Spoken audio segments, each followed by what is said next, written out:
Hello hi എല്ലാവർക്കും ലേണയുടെ പുതിയ വീഡിയോയിലേക്ക് സ്വാഗതം. ഞാൻ ഋതു കൃഷ്ണ. നമ്മൾ ഇന്ന് ഡിസ്കസ് ചെയ്യാൻ പോകുന്നത് കറണ്ട് അഫയേഴ്സ് ആണ്. മെയ് മാസത്തിലെ കറണ്ട് അഫയേഴ്സ് ആണ് നമ്മൾ ഇന്ന് ഡിസ്കസ് ചെയ്യാൻ പോകുന്നത്. മെയ് ആദ്യത്തെ ആഴ്ചയിൽ മെയ് ഫസ്റ്റ് വീക്കിൽ, അതായത് മെയ് 1 തൊട്ട് മെയ് 5 വരെയുള്ള കാര്യങ്ങളാണ് നമ്മൾ ഇന്ന് ഡിസ്കസ് ചെയ്യാൻ പോകുന്നത്. അപ്പോൾ 5 ദിവസമാണ് അല്ലേ. 5 ദിവസത്തിൽ നമ്മൾ 20 ക്വസ്റ്റ്യൻസ് നമ്മൾ തരാൻ പോകുന്നത്. അപ്പോൾ ഒരൊറ്റ വീഡിയോ നമുക്ക് കിട്ടാൻ പോകുന്നത് 20 ക്വസ്റ്റ്യൻസ് ആണ് അല്ലേ. അപ്പോൾ നിങ്ങൾ വീഡിയോ ഫുൾ ഇരുന്ന് കാണാം. ഓക്കെ, അപ്പോൾ നമുക്ക് വേഗം വീഡിയോയിലേക്ക് കിടക്കാം. ആദ്യത്തെ ചോദ്യം, who is the Indian player who won the candidate championship, a competition to find the opponent of the world chess championship. അതായത് ലോക ചെസ് ചാമ്പ്യന്റെ എതിരാളിയെ കണ്ടെത്താനുള്ള മത്സരമാണ് കാൻഡിഡേറ്റ് ചാമ്പ്യൻഷിപ്പ് എന്ന് പറയുന്നത്. അതിൽ ചരിത്രജയം സ്വന്തമാക്കിയത് ആരാണ്? ലോക ചെസ് ചാമ്പ്യന്റെ എതിരാളിയെ കണ്ടെത്താനുള്ള മത്സരമായ കാൻഡിഡേറ്റ് ചാമ്പ്യൻഷിപ്പിൽ ചരിത്ര വിജയം സ്വന്തമാക്കിയത് ആരാണ്? The right answer is D. Gukesh. ഈ നേട്ടം സ്വന്തമാക്കുന്ന ഏറ്റവും പ്രായം കുറഞ്ഞ ചെസ് താരമാണ് 17കാരനായ ഗുഗേഷ്. ഇതിഹാസ താരം ഗാരി കാസ്പറോവിന്റെ പേരിലുണ്ടായിരുന്ന റെക്കോർഡാണ് ഗുഗേഷ് പഴങ്കഥയാക്കിയിരിക്കുന്നത്. വിശ്വനാഥൻ ആനന്ദിന് ശേഷം കാൻഡിഡേറ്റ് ചെസ് കിരീടം നേടുന്ന ആദ്യ ഇന്ത്യൻ താരവും ആര് തന്നെയാണ്? ഗുഗേഷ് തന്നെയാണ്. ലോക ചാമ്പ്യൻഷിപ്പ് ഫൈനലിൽ കളിക്കുന്ന ഏറ്റവും പ്രായം കുറഞ്ഞ താരമെന്ന നേട്ടം കുറിച്ച ഗുഗേഷ് 12ാം വയസ്സിൽ ഗ്രാൻഡ് മാസ്റ്ററായി ചരിത്രം കുറിച്ച താരമാണ്. ഇന്ത്യയുടെ ഏറ്റവും പ്രായം കുറഞ്ഞ ഗ്രാൻഡ് മാസ്റ്റർ പദവി സ്വന്തമാക്കിയ ചെന്നൈ സ്വദേശി 2006 മെയ് 29-നാണ് ജനിച്ചത്. ചൈനീസ് ഗ്രാൻഡ് മാസ്റ്റർ ഡിങ് ലെറിനാണ് ലോക ചെസ് ചാമ്പ്യനെ കണ്ടെത്താനുള്ള പോരാട്ടത്തിൽ ഗുഗേഷിന്റെ എതിരാളി. അപ്പോൾ എന്താണ് ലോക ചെസ് ചാമ്പ്യന്റെ എതിരാളിയെ കണ്ടെത്താനുള്ള മത്സരമായ കാൻഡിഡേറ്റ് ചാമ്പ്യൻഷിപ്പിൽ ആരാണ് ചരിത്ര വിജയം കുറിച്ചത്? ഡി. ഗുഗേഷ് ആണ് അല്ലെ. എത്ര വയസ്സാണ്? 17 വയസ്സാണ് അല്ലെ. രണ്ടാമത്തെ ചോദ്യം, which is the most populous country in the world? അതായത് ലോകത്ത് തന്നെ ഏറ്റവും കൂടുതൽ ജനസംഖ്യയുള്ള രാജ്യം ഏതാണ്? ലോകത്തിൽ തന്നെ ഏറ്റവും കൂടുതൽ ജനസംഖ്യയുള്ള രാജ്യം ഏതാണ്? The right answer is India. ലോകത്തെ ഏറ്റവും കൂടുതൽ ജനസംഖ്യയുള്ള രാജ്യമായിട്ട് ഇന്ത്യ തുടർന്നുകൊണ്ടിരിക്കുകയാണ്. 144.17 കോടി ജനങ്ങളുമായാണ് ഇന്ത്യയുടെ 1ാം സ്ഥാനം. ലോക ജനസംഖ്യാ സ്ഥിതി വ്യക്തമാക്കുന്ന പുതിയ യുണൈറ്റഡ് നേഷൻസ് പോപ്പുലേഷൻ ഫണ്ട് റിപ്പോർട്ടിലാണ് ജനസംഖ്യ കണക്ക് സംബന്ധിച്ച വിവരങ്ങൾ. 142.5 കോടി ജനസംഖ്യയുള്ള ചൈനയാണ് ലോകസംഖ്യയിൽ 2ാം സ്ഥാനത്തുള്ള രാജ്യം. ആദ്യം ഇന്ത്യക്കാണ് 140.17 കോടി ജനങ്ങൾ അല്ലെ. ചൈനയ്ക്ക് എത്രയാണ്? 142.5 കോടി ജനങ്ങളാണ് ഉള്ളത്. പിന്നെ എന്താണ് പറയാനുള്ളത്? ഇന്ത്യയിൽ പുരുഷന്മാരുടെ ആയുർദൈർഘ്യം 71 വയസ്സും സ്ത്രീകളുടേത് 74 വയസ്സും എന്നാണ് റിപ്പോർട്ടിലുള്ളത്. ഏത് റിപ്പോർട്ടില്? UN റിപ്പോർട്ടിൽ കേട്ടോ. UN റിപ്പോർട്ട് പ്രകാരം ആഗോള ജനസംഖ്യ 812 കോടിയിലേക്ക് കുതിച്ചുയർന്നെന്നാണ് പറയുന്നത്. United Nations population fund UNFPA 2024 report അനുസരിച്ച് ലോക ജനസംഖ്യ 811.9 കോടിയിലാണ് എത്തിയിരിക്കുന്നത്. അപ്പൊ നമ്മൾ പറഞ്ഞു അതിൽ ഫസ്റ്റ് കിട്ടിയിരിക്കുന്നത് ആർക്കാണ്? നമ്മുടെ ഇന്ത്യക്കാണ്. സെക്കൻഡ് ആർക്കാണ്? ചൈനയ്ക്കാണ്. 144.17 കോടിയുമായി ലോകത്തെ ഏറ്റവും ജനസംഖ്യയുള്ള രാജ്യം ഏതാണ്? ഇന്ത്യയാണ്. 142.5 കോടി ജനസംഖ്യയുമായി ചൈനയാണ് 2ാം സ്ഥാനത്ത് അല്ലെ. ആദ്യ 10 ഇടം പിടിച്ച രാജ്യങ്ങൾ ഏതൊക്കെയാ ചോദിച്ചു കഴിഞ്ഞാൽ USA 34.1 കോടി, 1 കോടി. ഇന്തോനേഷ്യ 27.9 കോടി. പാകിസ്ഥാൻ 24.5 കോടി. Nigeria 22.9. Brazil 21.7. Bangladesh 17.4. Russia 14.4. Mexico 12.9 എന്നിവരാണ് ആദ്യ 10 മറ്റ് രാഷ്ട്രങ്ങൾ. ആ കണക്ക് പ്രകാരം 15 to 64 പ്രായപരിധിയിലുള്ളവരാണ് ആകെ ജനസംഖ്യയുടെ 65% പേരും. 14 വയസ്സുള്ളവരെക്കാൾ 25%, 65 വയസ്സിന് മുകളിലുള്ളവർ 10%. അപ്പോൾ 14 വയസ്സിന് മുകളിലുള്ളവർ 25%, 65 വയസ്സിന് മുകളിലുള്ളവർ 10%മാണ് ലോക കണക്കിൽ വരുന്നത്. ആഗോളതലത്തില് പുരുഷന്മാരുടെ ആയുർദൈർഘ്യം 71 വയസ്സും സ്ത്രീകളുടേത് 76 വയസ്സുമാണ്.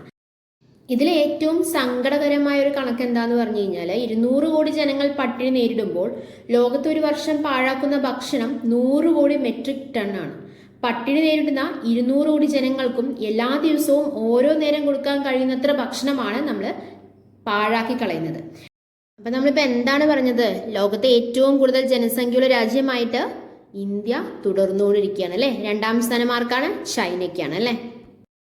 മൂന്നാമത്തെ ചോദ്യം, who broke a world record in the men's discus throw at that had stood since 1986? പുരുഷ ഡിസ്കസ് ത്രോയിൽ 38 വർഷങ്ങൾക്ക് ശേഷം പുതിയ ലോക റെക്കോർഡ് നേടിയ താരം ആരാണെന്നാണ് ചോദ്യം അല്ലെ. പുരുഷ ഡിസ്കസ് ത്രോയിൽ 38 വർഷങ്ങൾക്ക് ശേഷം പുതിയ ലോക റെക്കോർഡ് പിറന്നിരിക്കുകയാണ്. ആര് കാരണമാണ് പുതിയ ലോക റെക്കോർഡ് പിറന്നിരിക്കുന്നത്? The right answer is Mykolas Alekna. പുരുഷ ഡിസ്കസ് ത്രോയിൽ 38 വർഷങ്ങൾക്ക് ശേഷം പുതിയ ലോക റെക്കോർഡ് പിറന്നിരിക്കുകയാണ്. ലിത്വാനിയൻ താരം മൈക്ലോസ് അലഗ്നയാണ് 74.35 മീറ്റർ പിന്നിട്ട് പുതിയ ദൂരം കുറിച്ചത്. ഒക്കലോമ ത്രോസ് സീരീസിലായിരുന്നു മൈക്ലോസ് അലഗ്നയുടെ റെക്കോർഡ് നേട്ടം. ഡിസ്കസ് ഇതിഹാസം വിർജിലിയൂസ് അലഗ്നയുടെ മകനാണ് മൈക്ലോസ്. 1986 ജർമ്മനിയുടെ യൂർഗൻ ഷൂട്ട് കുറിച്ചതായിരുന്നു പുരുഷ ഡിസ്കസ് ത്രോയിലെ മുൻ റെക്കോർഡ്. ആ റെക്കോർഡാണ് മൈക്ലോസ് അലഗ്ന മറികടന്നിരിക്കുന്നത്. ഓക്കെ, അപ്പോൾ പുരുഷ ഡിസ്കസ് ത്രോയിൽ 38 വർഷങ്ങൾക്ക് ശേഷം പുതിയ ലോക റെക്കോർഡ് കുറിച്ചത് ആരാണ്? Mykolas Alekna, 74.35 metre. അടുത്ത ചോദ്യം, നാലാമത്തെ ചോദ്യം, who has been appointed as the next chief of the Indian navy? Who has been appointed as the next chief of the Indian navy? Indian നാവികസേനയുടെ പുതിയ മേധാവി ആരാണ്? ഇന്ത്യൻ നാവികസേനയുടെ പുതിയ മേധാവി ആരാണ്? The right answer is DK Tripathi. Okay, Indian നാവികസേനയുടെ പുതിയ മേധാവിയായി വൈസ് അഡ്മിറൽ DK ത്രിപാഠിയാണ് തെരഞ്ഞെടുത്തിരിക്കുന്നത്. നിലവിൽ സേനയുടെ ഉപമേധാവിയാണ് DK ത്രിപാഠി. സേനാ മേധാവിയും മലയാളിയുമായ അഡ്മിറൽ R ഹരികുമാറിന്റെ പിൻഗാമിയായിട്ടാണ് നിയമനം. 1985 സേനയിൽ ചേർന്ന അദ്ദേഹം ഏഴിമല നാവിക academy commandant, naval operate director general തുടങ്ങിയ പദവികൾ അദ്ദേഹം വഹിച്ചിട്ടുണ്ട്. അപ്പോൾ നാവികസേനയ്ക്ക് പുതിയ മേധാവിയെ കിട്ടിയിരിക്കുകയാണ്. അദ്ദേഹത്തിന്റെ പേരെന്താണ്? DK ത്രിപാഠി. അഞ്ചാമത്തെ ചോദ്യം, who are the Malayalis who have been selected for the Indian women's 2020 cricket team? Who are the Malayalis who have been selected for the Indian women's 20 cricket team? അതായത് ബംഗ്ലാദേശ് പര്യടനത്തിനുള്ള ഇന്ത്യൻ വനിതാ 2020 ക്രിക്കറ്റ് ടീമിലേക്ക് തിരഞ്ഞെടുക്കപ്പെട്ട മലയാളികൾ ആരൊക്കെയാണ്? The right answer is Sajana Sajeevan, Asha Sobhana. Bangladesh പര്യടനത്തിനുള്ള Indian വനിതാ 2020 cricket ടീമിലേക്ക് മലയാളികളായ സജന സജീവനും ആശ ശോഭനയുമാണ് തിരഞ്ഞെടുക്കപ്പെട്ടിട്ടുള്ളത്. വനിതാ പ്രീമിയർ ലീഗിലെ പ്രകടനമാണ് വയനാട് സ്വദേശികളായ സജനയ്ക്കും പുതുച്ചേരിക്കായി കളിക്കുന്ന തിരുവനന്തപുരം സ്വദേശിയായ ആശ ശോഭനയ്ക്കും രാജ്യാന്തര അരങ്ങേറ്റത്തിന് വഴിതെളിച്ചത്. ബംഗ്ലാദേശിനെതിരെ 5 മത്സരങ്ങൾ ഉൾപ്പെടുന്ന പരമ്പരയാണ് ഇന്ത്യ കളിക്കുക. ആറാമത്തെ ചോദ്യം, recent India is supplying BrahMos supersonic cruise missile to which country? Recent India is supplying BrahMos supersonic cruise missile to which country? India BrahMos supersonic cruise മിസൈലുകളുടെ കയറ്റുമതി തുടങ്ങിയിരിക്കുകയാണ്. ഏത് രാജ്യത്തിലോട്ടാണ് ബ്രഹ്മോസ് കയറ്റി അയച്ചിട്ടുള്ളത്? ആദ്യമായി ഏത് രാജ്യത്തിലോട്ടാണ് ബ്രഹ്മോസ് കയറ്റി അയച്ചിട്ടുള്ളതാണ് ക്വസ്റ്റ്യൻ നമ്മുടെ അല്ലെ. ഏതാണ് right answer? The right answer is Philippines. India BrahMos supersonic cruise മിസൈലുകളുടെ കയറ്റുമതി തുടങ്ങിയിരിക്കുകയാണ്. ഫിലിപ്പീൻസിലേക്കാണ് ആദ്യമായി ബ്രഹ്മോസ് കയറ്റി അയച്ചിട്ടുള്ളത്. കയറ്റുമതി സംബന്ധിച്ച കരാറിൽ 2 വർഷം മുൻപാണ് ഇന്ത്യയും ഫിലിപ്പീൻസും ഒപ്പുവെച്ചിട്ടുള്ളത്. മിസൈലുകൾക്ക് പുറമെ അവയുടെ ലോഞ്ചറുകൾ, റഡാർ യൂണിറ്റ്, കൺട്രോൾ സെന്റർ എന്നിവയും കൈമാറി. മിസൈൽ ഉപയോഗിക്കാനുള്ള പരിശീലനവും ലഭ്യമാക്കും. ലോകത്ത് നിലവിലുള്ള ഏറ്റവും വേഗമേറിയ മിസൈലാണ് ഇന്ത്യയും റഷ്യയും ചേർന്ന് വികസിപ്പിച്ച ബ്രഹ്മോസ്. ഏഴാമത്തെ ചോദ്യം, recent tricolour barfi has been given GI tag. It is related to which city? Recent tricolour barfi has been given GI tag. It is related to which city? The right answer is Varanasi. Recently, tricolor burfi has been given GI tag. It is related to Varanasi. Varanasi എവിടെയാണ്? വാരണാസി ഉത്തർപ്രദേശിലാണ് അല്ലേ. ഇന്ത്യയുടെ മതപരമായ തലസ്ഥാനമാണ് വാരണാസി. ഇന്ത്യയുടെ വിശുദ്ധ നഗരം എന്നറിയപ്പെടുന്ന നഗരവും ഏത് തന്നെയാണ്? വാരണാസി തന്നെയാണ്. ഇന്ത്യയുടെ മതപരമായ തലസ്ഥാനം, ഇന്ത്യയുടെ വിശുദ്ധ നഗരം എന്നറിയപ്പെടുന്ന നഗരമെല്ലാം ഏത് തന്നെയാണ്? വാരണാസി തന്നെയാണ്. പിച്ചള വ്യവസായത്തിന് പ്രസിദ്ധമായ സ്ഥലമാണ് വാരണാസി. പിച്ചള വ്യവസായത്തിന് പ്രസിദ്ധമായ സ്ഥലം ഏതാണ്? വാരണാസിയാണ്. ഡീസൽ ലോക്കോമോട്ടീവ് വർക്ക്സ് സ്ഥിതി ചെയ്യുന്നത് വാരണാസിയിലാണ്. കാശി വിശ്വനാഥ ക്ഷേത്രം, രാംനഗർ കോട്ട ഇതെല്ലാം സ്ഥിതി ചെയ്യുന്നത് എവിടെ തന്നെയാണ്? വാരണാസിയിൽ തന്നെയാണ്. ഇന്ത്യയിലെ ഏറ്റവും വലിയ ദേശീയപാത NH7 ആണ്. അത് വാരണാസി ടു കന്യാകുമാരിയാണ്. അതിനിപ്പോൾ പുതിയൊരു പേര് കൊടുത്തിട്ടുണ്ട്. എന്താണ് ആ പുതിയ പേര്? NH44 Srinagar to Kanyakumari. Okay. Varanasi മുൻപ് അറിയപ്പെട്ടിരുന്ന പേരുകൾ കാശി, ബനാറസ് എന്നീ പേരുകളിലാണ് വാരണാസി മുൻപ് അറിയപ്പെട്ടിരുന്നത്. വാരണാസിയിൽ ബനാറസ് ഹിന്ദു യൂണിവേഴ്സിറ്റി സ്ഥിതി ചെയ്യുന്നത് അല്ലെങ്കിൽ സ്ഥാപിച്ചത് ആരാണ്? മദൻ മോഹൻ മാളവിയാണ്. വാരണാസിയിൽ ബനാറസ് ഹിന്ദു യൂണിവേഴ്സിറ്റി സ്ഥാപിച്ചത് ആരാണ്? മദൻ മോഹൻ മാളവിയാണ്. വാരണാസിയിൽ സെൻട്രൽ ഹിന്ദു സ്കൂൾ സ്ഥാപിച്ചത് ആരാണ്? ആനി ബസന്റ് ആണ്. എന്തൊക്കെ കാര്യങ്ങൾ നമ്മളിപ്പോൾ പറഞ്ഞത്? ഇന്ത്യയുടെ മതപരമായ തലസ്ഥാനമാണ് വാരണാസി. ഇന്ത്യയുടെ വിശുദ്ധ നഗരം എന്നറിയപ്പെടുന്ന നഗരം ഏതാണ്? വാരണാസിയാണ്. പിച്ചള വ്യവസായത്തിന് പ്രസിദ്ധമായ സ്ഥലം വാരണാസിയാണ്. ഡീസൽ ലോക്കോമോട്ടീവ് വർക്ക് സ്ഥിതി ചെയ്യുന്നത് വാരണാസിയിലാണ്. കാശി വിശ്വനാഥ ക്ഷേത്രം, രാംനഗർ കോട്ട സ്ഥിതി ചെയ്യുന്നത് എവിടെയാണ്? വാരണാസിയിലാണ്. ഇന്ത്യയിലെ ഏറ്റവും വലിയ ദേശീയപാത വാരണാസിയിലാണ്. വാരണാസി മുൻപ് അറിയപ്പെട്ടിരുന്ന പേരുകൾ കാശി, ബനാറസ് എന്നാണ്. വാരണാസിയിൽ ബനാറസ് ഹിന്ദു യൂണിവേഴ്സിറ്റി സ്ഥാപിച്ചത് ആരാണ്? മദൻ മോഹൻ മാളവിയാണ്. വാരണാസിയിൽ സെൻട്രൽ ഹിന്ദു സ്കൂൾ സ്ഥാപിച്ചത് ആരാണ്? ആനി ബസന്റ് ആണ്. എട്ടാമത്തെ ചോദ്യം, where is the world future energy summit 2024 being organised? Where is the World Future Energy Summit 2024 being organized? അതായത് 2024 വേൾഡ് ഫ്യൂച്ചർ എനർജി ഉച്ചകോടിയുടെ വേദി ഏതാണ്? 2024 വേൾഡ് ഫ്യൂച്ചർ എനർജി ഉച്ചകോടിയുടെ വേദി ഏതാണ്? എവിടെയാണ്? അബുദാബിയിലാണ് അല്ലെ? അബുദാബിയിലാണ് 2024 വേൾഡ് ഫ്യൂച്ചർ എനർജി ഉച്ചകോടിയുടെ വേദി. എന്നാണ് വേൾഡ് ഹെറിറ്റേജ് ഡേ? എന്നാണ് world Heritage Day? April 18 World Heritage day. World Heritage ഡേയുടെ തീം എന്താണ്? വേൾഡ് ഹെറിറ്റേജ് ഡേയുടെ തീം എന്താണ്? ഡിസ്കവർ ആൻഡ് എക്സ്പീരിയൻസ് ഡൈവേഴ്സിറ്റി എന്നാണ് വേൾഡ് ഹെറിറ്റേജ് ഡേയുടെ തീം എന്ന് പറയുന്നത്. വേൾഡ് ഫ്യൂച്ചർ എനർജി ഉച്ചകോടിയുടെ വേദി എവിടെയാണ്? അബുദാബിയിലാണ് അല്ലേ? ഒൻപതാമത്തെ ചോദ്യം, who has become the new prime minister of Kuwait? കുവൈറ്റിലെ പുതിയ പ്രധാനമന്ത്രി ആരാണ്? Who has become the new Prime Minister of Kuwait? ആരാണ്? The right answer is Sheikh Ahmed Abdulla Al Ahmed Al sub. Sheikh Ahmed Abdulla Al Ahmed Al sub is the new Prime Minister of Kuwait. അടുത്ത ചോദ്യം, പത്താമത്തെ ചോദ്യം, where was 23rd session of UN Permanent Forum on Indigenous Issues? അതായത് UNPFII ആണ്. UNPFII എന്താണ് ഉദ്ദേശിക്കുന്നത്? UN permanent, P for permanent, F for forum, II Indigenous Issues being held. എവിടെയാണ്? 23ാമത്തെ session. UNPFIIയുടെ 23ാമത്തെ session എവിടെയാണ്? എവിടെ വെച്ചിട്ടാണ് നടന്നത്? ദ റൈറ്റ് ആൻസർ ഈസ് എവിടെ വെച്ചിട്ടാണ് നടന്നത്? ന്യൂയോർക്ക് വെച്ചിട്ടാണ് നടന്നത്. UNPFII എന്ന് പറയുന്നത് എന്താണ്? UN permanent forum on indigenous issues.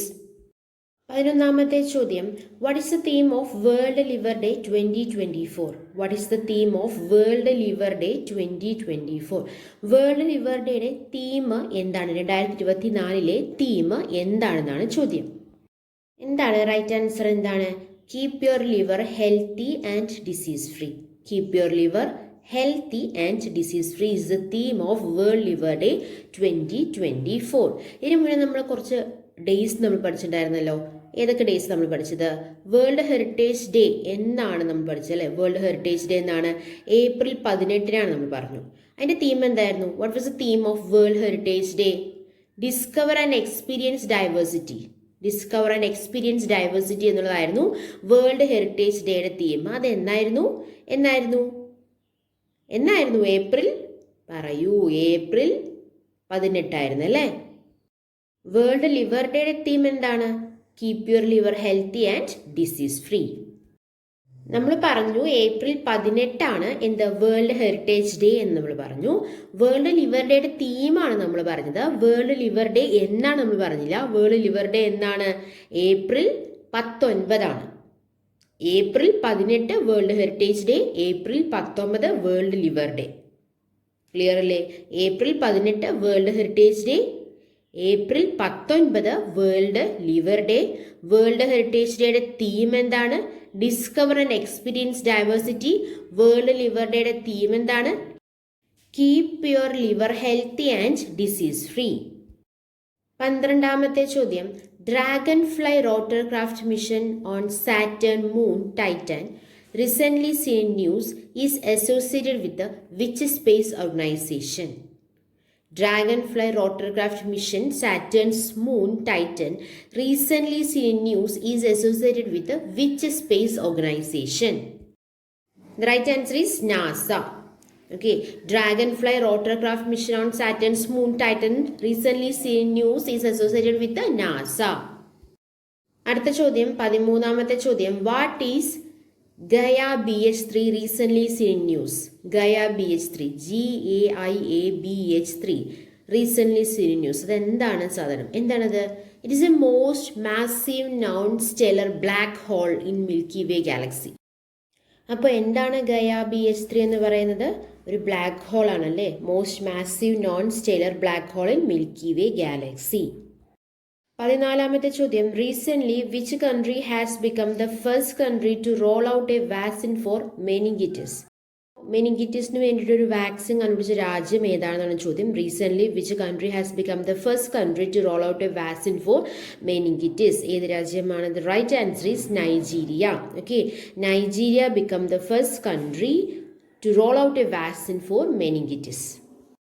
അടുത്ത ചോദ്യം 15ാമത്തെ ചോദ്യം, which day is celebrated as world art day every year? Which day is celebrated as world art day every year? അപ്പോൾ വീണ്ടും ഒരു ഡേ വന്നിരിക്കുകയാണ്. ഏത് ഡേ ആണ് world art day? April 15 April 15 world art day. April 18 എന്തായിരുന്നു? World Heritage day ആയിരുന്നു അല്ലേ. April 19 എന്തായിരുന്നു? വേൾഡ് ലിവർ ഡേ ആണ് അല്ലേ. ഏപ്രിൽ 15 എന്താണ്? വേൾഡ് ആർട്ട് ഡേ ആണ്. April 18 World Heritage Day, April 19 World Liver day, April 15 world art day. അടുത്ത ചോദ്യം 15ാമത്തെ ചോദ്യം, who is the youngest prime minister in Irish history?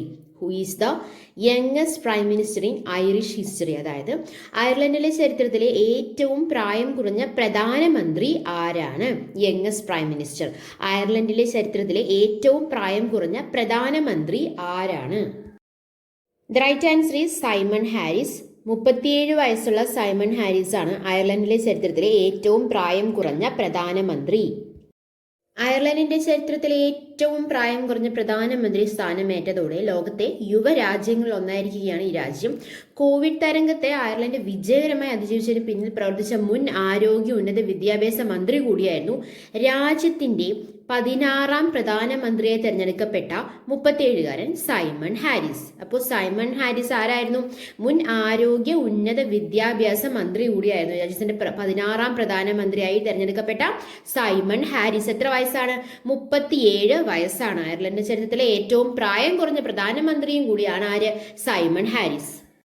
തലസ്ഥാനമായ ഡബ്ലിനിൽ നിന്ന് 30 കിലോമീറ്റർ അകലെ തീരനഗരമായ ഗ്രേസ് സ്റ്റോൺസിലാണ് സൈമൺ ഹാരിസ് ജനിച്ചത്.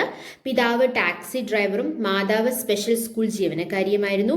ഓട്ടിസം ബാധിച്ച സഹോദരൻ ആദമിന്റെ അവകാശങ്ങൾക്ക് വേണ്ടി ചെറുപ്പത്തിൽ നടത്തിയ പ്രാദേശിക ക്യാമ്പയിനാണ് തന്നെ രാഷ്ട്രീയത്തിൽ എത്തിച്ചെന്ന് ഹാരിസ് പറഞ്ഞിട്ടുണ്ട്. 16ാം വയസ്സിൽ ഫിനെഗേൽ പാർട്ടിയുടെ യുവജന വിഭാഗത്തിൽ ചേർന്ന ഹാരിസ് മുഴുവൻ സമയ രാഷ്ട്രീയ പ്രവർത്തനാകാൻ 20ാം വയസ്സിൽ സർവകലാശാല പഠനം ഉപേക്ഷിച്ചു. ഡബ്ലിൻ ഇൻസ്റ്റിറ്റ്യൂട്ട് ഓഫ് ടെക്നോളജിയിൽ ജേർണലിസവും ഫ്രഞ്ച് സാഹിത്യവുമായിരുന്നു പഠന വിഷയം. 24ാം വയസ്സിൽ പാർലമെന്റ് അംഗവും 29ാം വയസ്സിൽ ക്യാബിനറ്റ് മന്ത്രിയുമായ ഒരു വ്യക്തിയാണ് ആര്? Simon Harris.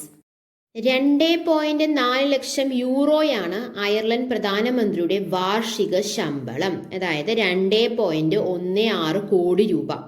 ഐറിഷ് സർക്കാർ ജീവനക്കാരന്റെ ശരാശരി വാർഷിക ശമ്പളം 44,000 യൂറോയാണ്.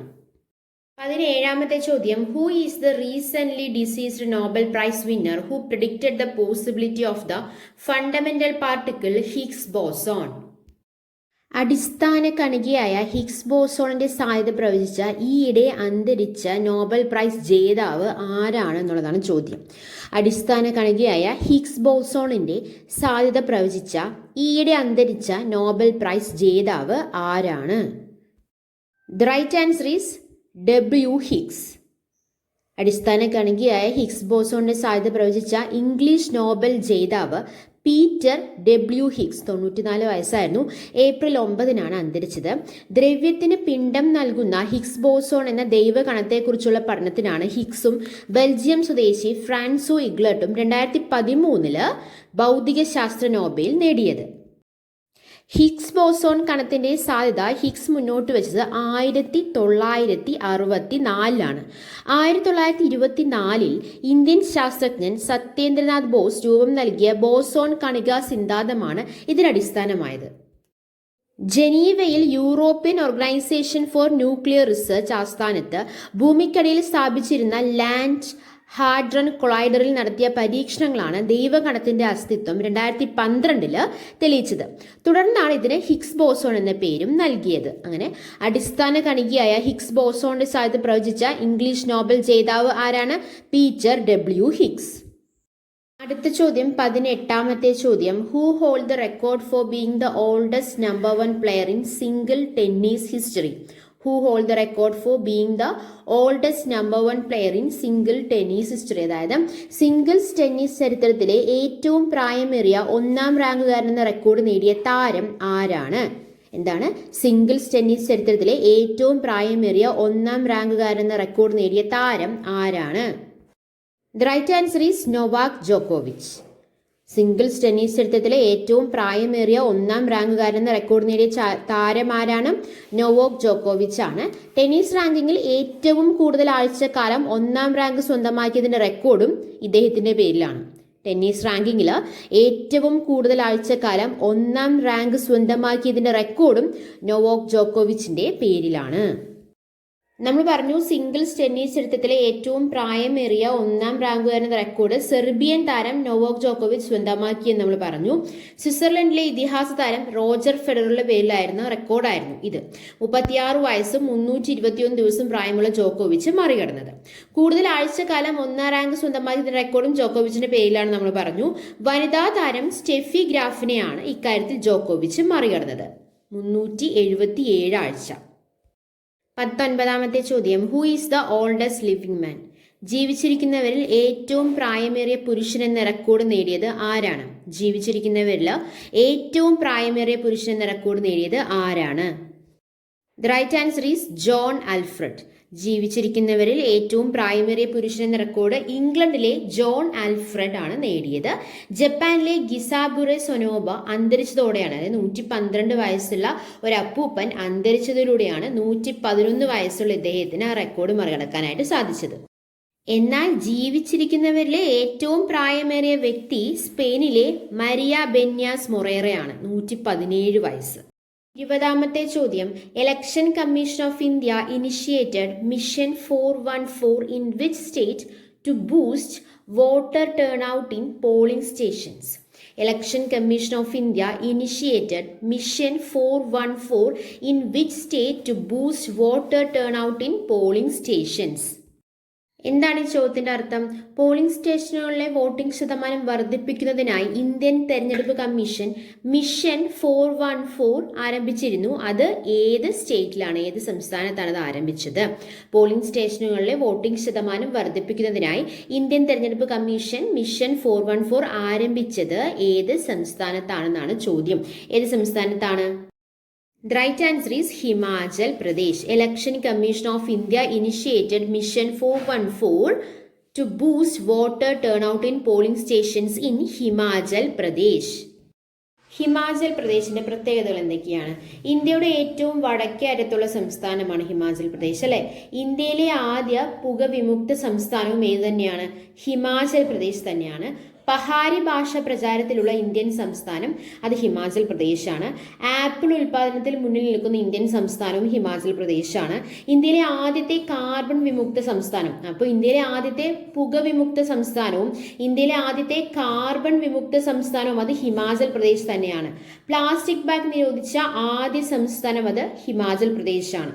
അപ്പൊ ആദ്യ പുകവിമുക്ത സംസ്ഥാനം, ആദ്യത്തെ കാർബൺ വിമുക്ത സംസ്ഥാനം, പ്ലാസ്റ്റിക് ബാഗ് നിരോധിച്ച ആദ്യ സംസ്ഥാനവും എല്ലാം ഏത് തന്നെയാണ്? ഹിമാചൽ പ്രദേശ് തന്നെയാണ്.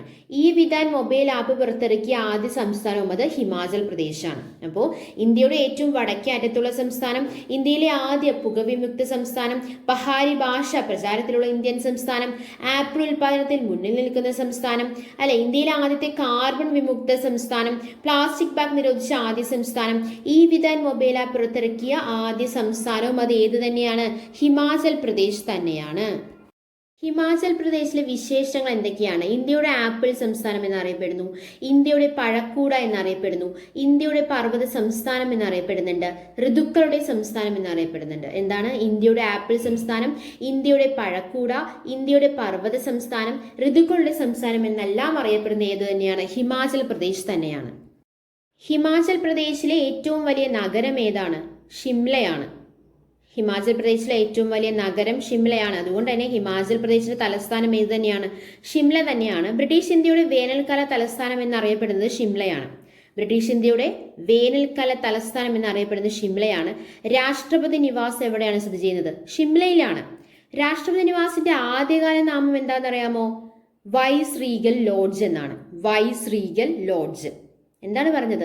ഹിമാചൽ പ്രദേശിലെ ഏറ്റവും വലിയ നഗരം അല്ലെങ്കിൽ ഹിമാചൽ പ്രദേശിന്റെ തലസ്ഥാനം ഏതാണ്? ഷിംലയാണ്.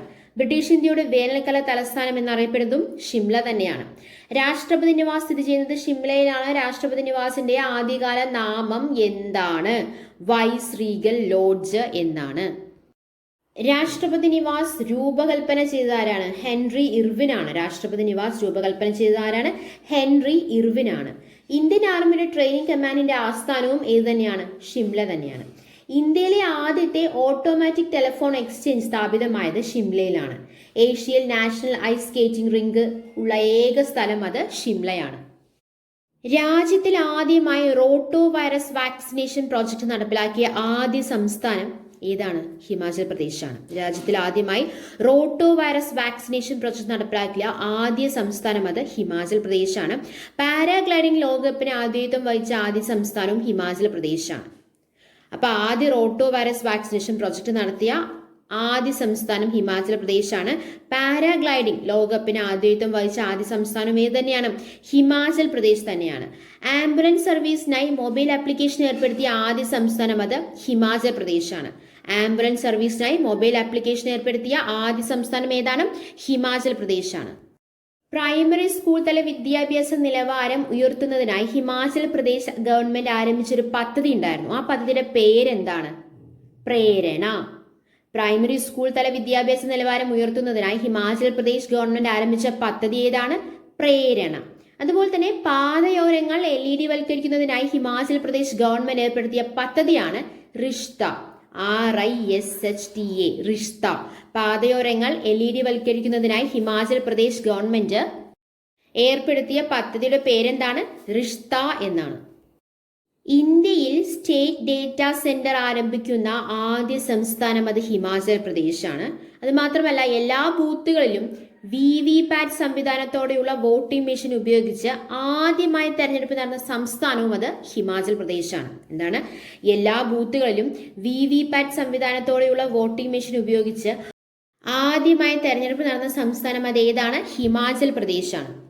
ഓക്കെ, അപ്പൊ നമ്മൾ മെയ് മാസത്തിലെ ആദ്യത്തെ ആഴ്ചയിലെ കാര്യങ്ങൾ നമ്മൾ ഇന്ന് ഡിസ്കസ് ചെയ്തു. മെയ് 1 തൊട്ട് 5 വരെയുള്ള കാര്യങ്ങളാണ്. 5 ദിവസം 20 ക്വസ്റ്റ്യൻസ് അല്ലെ? അത്രയും ക്വസ്റ്റ്യൻസ് നമ്മൾ ഇന്ന് ഡിസ്കസ് ചെയ്തു. എന്തൊക്കെ കാര്യങ്ങളാണ് പറഞ്ഞത്? Who is the Indian player who won the candidates championship, a competition to find the opponent of the world chess champion? ആരാണ്? D. ഗുഗേഷ് ആണെന്ന് പറഞ്ഞു നമ്മൾ. Which is the most populous country in the world? ഏതാണ്? ഇന്ത്യയാണ് നമ്മൾ പറഞ്ഞു അല്ലെ? പിന്നെ who are the Malayalis who have been selected for Indian women's 2020 cricket team? Bangladesh പര്യടനത്തിനുള്ള ഇന്ത്യൻ വനിതാ 2020 ക്രിക്കറ്റ് ടീമിലേക്ക് സെലക്ടഡ് ആയ തെരഞ്ഞെടുക്കപ്പെട്ട മലയാളികൾ ആരൊക്കെയാണ്? സജന സജീവൻ, അതുപോലെ തന്നെ ആശ ശോഭയാണ് അല്ലെ? നാവികസേനയ്ക്ക് പുതിയ മേധാവിയെ കിട്ടിയിരിക്കുകയാണ്. ഇന്ത്യൻ നാവികസേനയുടെ പുതിയ മേധാവി ആരാണ്? വൈസ് അഡ്മിറൽ TK ത്രിപാഠിയാണ് അല്ലെ? ട്രൈക്കളർ ബർഫിക്ക് GI ടാഗ് കിട്ടിയിരിക്കുകയാണ്. അത് ഏത് നഗരവുമായി ബന്ധപ്പെട്ടിരിക്കുകയാണ്? വാരണാസിയാണ് അല്ലെ, വാരണാസിയാണ്. വേൾഡ് ഹെറിറ്റേജ് ഡേ എന്നാണ് ഏപ്രിൽ 18 അതിന്റെ തീം എന്തായിരുന്നു? ഡിസ്കവർ ആൻഡ് എക്സ്പീരിയൻസ് ഡൈവേഴ്സിറ്റി എന്നായിരുന്നു. വേൾഡ് ലിവർ ഡേ എന്നാണ് ഏപ്രിൽ 19 അല്ലെ. അതുപോലെ തന്നെ വേൾഡ് ആർട്ട് ഡേ എന്നാണ് ഏപ്രിൽ 15 അങ്ങനെ നമ്മൾ കുറേ കാര്യങ്ങൾ ഡിസ്കസ് ചെയ്തു അല്ലെ. പിന്നെ എന്തൊക്കെയാണ് നമ്മൾ പറഞ്ഞത്? ഗയ BH3 എന്താണ്? GAIA BH3 അതെന്താണ്? It is a most massive non stellar black hole in the milky Way Galaxy. Correct അല്ലേ?